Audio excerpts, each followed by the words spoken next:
موعد الظهور الأول لأولمو بقميص برشلونة. كشف تقرير صحفي إسباني عن موعد الظهور الأول لداني أولمو، صفقة برشلونة الجديدة.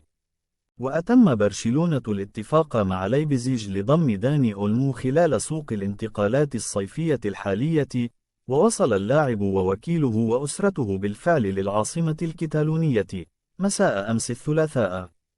وبحسب صحيفة موندو ديبورتيفو الإسبانية، فإن داني أولمو سيظهر لأول مرة يوم الاثنين المقبل في مباراة كأس خوان جمبر ضد موناكو الفرنسي.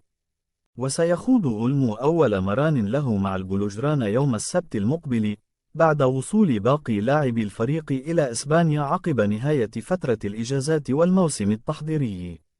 بعد 4 أيام فقط من مباراة كأس خوان جمبر، سيبدأ برشلونة مشواره في الدوري الإسباني بزيارة فالنسيا في ملعب ميستايا يوم السبت 17 من أغسطس أب الحالي.